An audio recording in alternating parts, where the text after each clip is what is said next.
안녕하세요. 메디토커 신섭입니다.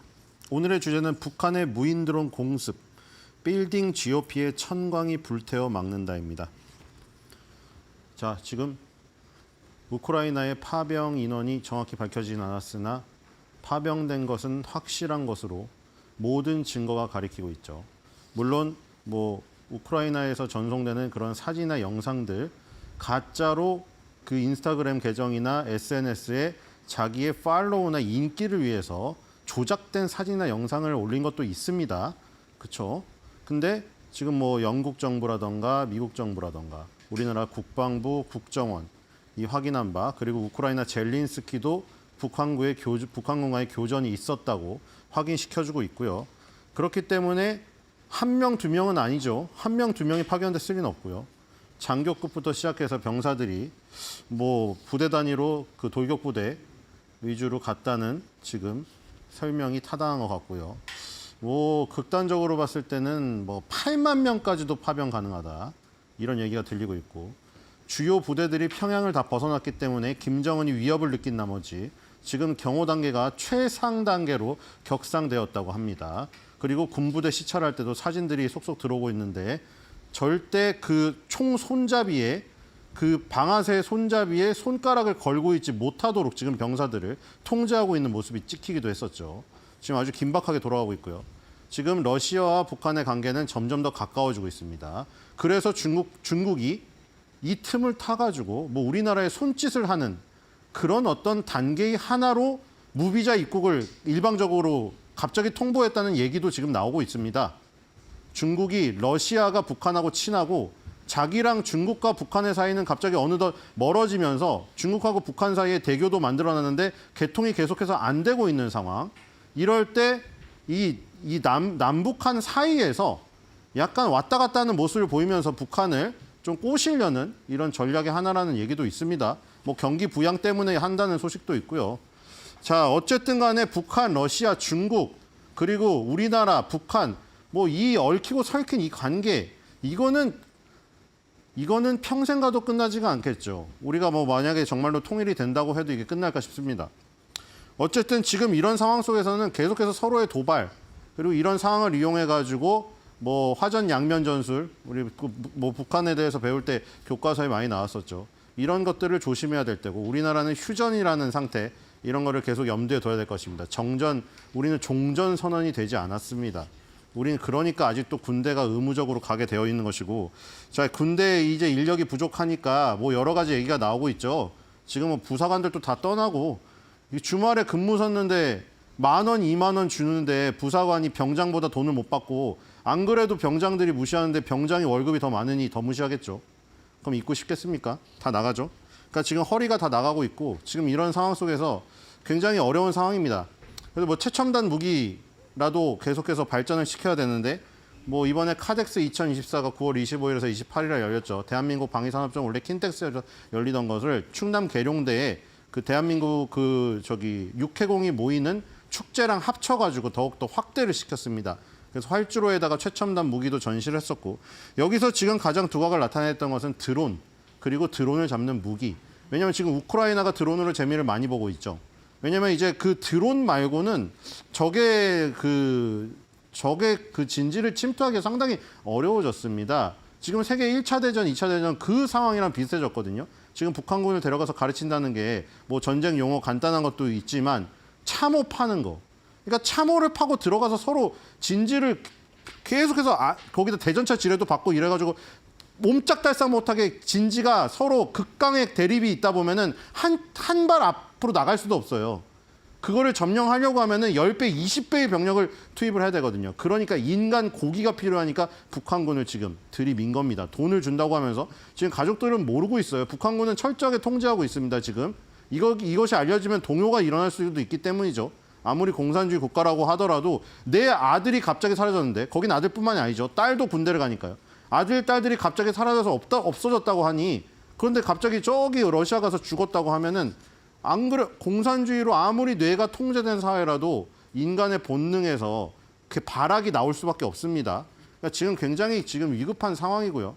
그래서 역시 지금 무인 드론이라던가 우물풍선이라던가 이런 것들을 자꾸 날리면서 도발을 하고 있습니다. 자, 이런 걸 이제 막는 기술이 필요하겠죠. 우리나라에 그 무인 드론이 들어왔을 때 뭐 지금 북한은 우리나라에서 무인 드론을 띄웠다고 뭐 난리를 치고 있지만 국방부에서는 확인해 줄 수 없다, 헛소리다 뭐 이렇게 얘기하고 있습니다. 북한이 무인기를 띄웠을 때 왜 우리나라에서 격추를 못했냐고 엄청나게 국방부랑 국가를 질타했죠. 지금 댓글에서 네티즌들이. 그런데 지금 뭐 모기가 날아왔는데 모기를 망치로 때려잡을 수는 없는 일이에요. 그리고 망치로 때려잡을 수 있다고 하더라도 망치를 한번 휘두르는데 가격이 너무나 비싸게 듭니다. 아주 비효율적이죠. 신궁이나 천궁. 그러니까 천궁을 발사하거나 신궁 같은 경우는 휴대용 방어 무기인데 그걸 한 발 발사하면 억이 날아갑니다. 근데 무인기 그거 뭐 몇백만 원도 안 하는 거 그걸 맞추기 위해서 몇 억을 쓴다? 맞추기도 어렵고요. 모기를 망치로 때려서 맞추는 사람은 토로도 못 맞춥니다. 자, 뒤로 가겠습니다. 자, 그래서 드론이 전시됐는데 이제 살상 무기죠. 드론에다가 이렇게 미사일이나 포탄을 달라가지고 날려 보내는 겁니다. 폭발물 박격 폭포탄, 수류탄을 달아가지고 날려 보낸 다음에 조종을 해가지고 FPV 드론이라고 이렇게 날아가서 저기 전투를 합니다. 뒤로 가보겠습니다. 자, 드론에 폭발물이 달린 이런 모습들이죠. 이런 모습들이고요. 뒤로 가보겠습니다. 자, 종이로 만든 드론도 있습니다. 자, 보세요. 종이 널빤지로 만들어서 이 원가가 얼마나 하겠어요. 물론 폭발물의 가격이 비싸겠지만 이런 종이 가격은 얼마죠? 이거 아파트 재활용장 가서 널빤지 주워다 만들면 됩니다. 이거 맞추려고 신궁, 천궁 몇 억짜리를 쏜다고요? 그럼 또 논란이 있죠. 뭐 국민들이 왜 그거 못 쏘냐 안 쏘냐 하면은 거기다가 천궁, 신궁 같은 방어용 미사일을 날렸어요. 그리고 못 맞췄어요. 그리고 그 미사일은 아파트 단지 위에 옥상으로 떨어져서 아파트 주민이 다쳐요. 그럼 그것대로 또 논란이라고요.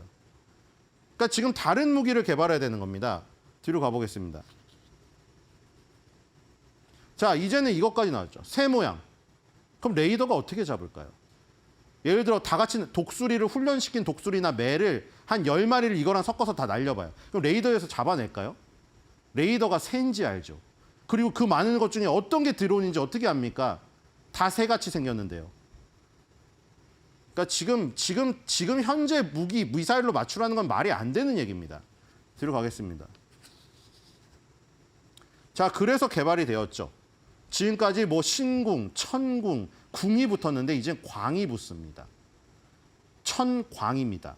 하늘천에 빛 광자를 써서 천광. 그러니까 이거는 광무기란 얘기죠.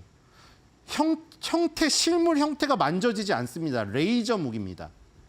그러니까 그런 우려도 없죠. 완전히 불태워서 하늘에서 없애버리기 때문에 예를 들어 아까 신궁을 날려가지고 맞췄다고 칩시다. 근데 그게 다 도심으로 날아오고 있는데 드론이라던가 오물풍선이 다 도심 한가운데 있어요. 무슨 강남역 한바풍 10차선 도로에 위에 떠 있는데 그걸 미사일로 맞춰봐요. 그럼 그 아래에 있는 차들 다 파편 맞고 거기 유리창 뚫고 들어가고 사람 심장에 꽂힐 수도 있는데 그걸 어떻게 쏩니까? 그러니까 지금 레이저로 완전히 태워버려야 되는 거죠. 그래서 천광이라는 무기를 개발했습니다. 그래서 바로 그 카덱스 전시회에서 충남 계룡대의 활주로에다가 이걸 전시해놨습니다. 뒤로 가겠습니다. 이게 그림이라 작게 나왔지만 엄청나게 큰 무기입니다. 자, 그래서 레이저를 무기에 적용하는 한국형 스타워즈 프로젝트의 첫 번째 사업. 그래서 지금 이 천광을 이렇게 위에 지금 높은 곳에 배치를 해서 막는 모습이고요. 실제 레이저 대공 무기 블록 1인데 여기에 이제 별칭이 붙은 게 천광입니다. 자, 뒤로 가겠습니다. 자, 적외선 카메라로 찍어가지고 이런 모습이 나오고요. 레이저로 발사시켜서 완전히 불태워버리는 겁니다. 이 지금 드론의 엔진부터 날개와 형태 모든 걸 싹 다 불태워갖고 파편이 남지도 않아요. 뒤로 가겠습니다. 자, 이 천광이라는 무기가 실제 12월 달부터 배치가 된다고 합니다. 근데 GOP에 배치가 되는데 우리가 흔히 알고 있는 그 GOP는 아닙니다. 자, GOP, GP 많이 들어보셨죠? 남자분들 여기 근무하시는 분도 있고 1953년 7월 27일 날 정전협정이 체결될 때 휴전선이 생성됐습니다. 근데 그 휴전선을 맛보고 바로 경계를 쓰고 있는 게 아니고요. 그러면은 너무나 가깝기 때문에 전투가 너무 많이 일어나죠. 그래서 휴전선에서 남북으로 각각 2km의 폭을 뒀어요. 그게 우리가 말하는 DMZ 비무장지대고요. 그 비무장지대 경계에다가 철책을 깐 겁니다. 우리 언론에 맨날 나와서 철책 만지면서 가는 그 철책 안 뚫는다. 거기가 비무장지대 경계에 있는 거예요. 그 철책 바로 뒤에 있는 게 GOP 부대입니다. 제네럴 아웃포스트, 일반 초소라고 불리죠. 근데 비무장지대 안에도 초소가 있어요. 그게 바로 GP예요. 가드포스트, 전방 초소죠. 어쨌든 여기에서 지금 근무를 쓰시고 계신 분들은 가장 힘든 근무를 쓰고 계신데 여기에 뭐 지금 6대전이라고 있죠. 육군본부 대신 전해드립니다. 그거 요즘에 급식 사진도 찍고 막 부모님한테 보내주잖아요. 거기서 우리나라 최악의 GOP로 7사단 GOP를 꼽았거든요. 뒤로 가볼까요? 여기는 산을 타고 올라가야 되기 때문에 평지가 아닙니다. 이게 산입니다. 그래서 이 별명이 있어요. 천국의 계단. 천국의 계단 그 헬스클럽에 있는 그거예요. 빗댄 거죠. 신이 버린 땅, 연골 브레이커, 어몽길 대장도 욕하면서 오르는 계단, 네발 계단. 왜 네 발이냐면 기어 올라간다고 해서. 최악의 이 GOP, 이 부대인데 여기에서 지금 뒤로 가보겠습니다.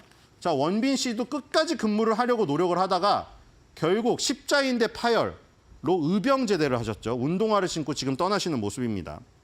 거의 태극기 휘날리며 화보 같죠. 뒤로 가보겠습니다. 자, 근데 12월 달에 설치된다는 GOP는 저런 강원도 철원의 최전방 GOP GP가 아닙니다. 서울 도심에 있는 빌딩 GOP에 일단 탑재가 됩니다. 왜냐하면 지금 오물풍선이라던가 드론이 날아오는 곳이 서울 도심으로 날려서 도심 하늘에서 목격이 되고 있거든요. 근데 GOP GP가 저런 강원도 철원 태백 막 이런 데만 있는 줄 알지만 우리 서울 도심의 높은 건물에만 40여 개가 있는 것으로 알려져 있습니다. 지금 그중에 군사기밀이기 때문에 모든 곳을 밝혀지지는 않았고요.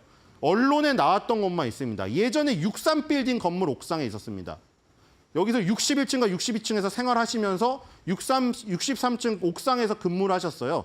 20살 초반 그 근무자들이 9명 정도로 이루어져 있고, 자, 정말 답답하겠죠. 왜냐하면 여기 이게 더 싫다고 하시는 분도 있습니다. 차라리 전방 GOP, 물론 자기가 하는 곳이 제일 힘들죠. 전방 GOP 가가지고 노루 지나다니고 이런 거 보고 생각 없이 멍 때리는 게 낫지. 여기는 막 뭐 유흥가 보이고 반짝반짝 보이잖아요. 미칠 노릇이라고 하더라고요. 당장 뛰어내리면 저기 갈 수 있는데 못 가니까. 62층, 61층에서 만약 60층 가잖아요. 한 층 계단 내려갔는데 타령입니다. 정말 까마득하죠. 뒤로 가보겠습니다. 자, 수방사 예하부대가 관리하고 있고요. 수도방위 사령부가 우리 수도를 관리하고 있죠. 거기에 수방사 예하부대로 여기서 저기 뭐 임명 랜덤으로 뽑히신 분들이 여기 이런 데서 근무를 하십니다. 여기에 지금 무기가 다 탑재되어 있고요. 우리나라 고층 아파트에도 지금 GOP 부대가 있습니다. 자, 뒤로 가보겠습니다. 자, 이렇게 3명이서 생활관에 있는 모습이 한 9명 정도 이루어져서 순환 근무를 하는데 굉장히 좁습니다. 자, 뒤로 가보겠습니다. 뭐 무슨 63빌딩 밥을 먹고 뭐 이런 얘기도 있었는데, 자, 61층하고 62층 있죠. 지금은 옮겨갔어요. 지금 여의도 팝콘으로 옮겨갔는데 예전에 나온 63빌딩 영상이고요. 뒤로 가보겠습니다. 자, 뭐 이런 얘기도 있죠. 서울 빌딩 GOP 근무했던 애들 개부럽네. 6.25 혹한기 안 하노. 6.25 혹한기 안 하는 건 사실인데 다른 게 더 힘들죠. 여기 보세요. 밥 갖다 주러 가보면 애들 다 미칠락 하던디. 눈앞에 천국인데 선 넘으면 죽음. 교대 근무 격지 생활에 올해 더 미침. 뭐 이런 얘기가 있습니다. 어쨌든 다 누구나 고생이에요. 군대는. 자, 뒤로 가보겠습니다. 저런 얘기해봤자 아무 소용이 없어요. 자, 하나 시스템에 있는 자료인데요. 이 레이저를 쏴가지고 완전히 다 폭파시켜버리는 이런 지금 모습입니다. 1회 발사 비용이 2,000원입니다. 자, 신궁, 뭐 천궁, 억짜리를 쏴가지고 맞히더라도 파편 떨어지는 거고, 그러니까 맞추면 안 되죠, 그러니까. 근데 이 비용은 한 번 발사할 때 단 2,000원이다. 2,000원에 완전히 태워버리는 레이저 무기니까 얼마나 효율적입니까? 이런 무기들이 일단 우리 서울에 있는 도심 GOP부터 설치가 된다고 합니다. 그다음에 이제 뭐 강원도나 이런 데 GOP에 설치가 되겠죠. 자, 이런 무기가 설치가 되면은 앞으로 저런 문제는 좀 줄어들지 않을까. 드론을 날려가지고 계속해서 깐죽거리는 거 보고 있으면서 속 터지는 일은 없을 것이다. 이런 생각이 듭니다. 자, 오늘의 한 줄 매드평입니다. 천광, 은매 기사라. 북한 드론, 은매 기죽어.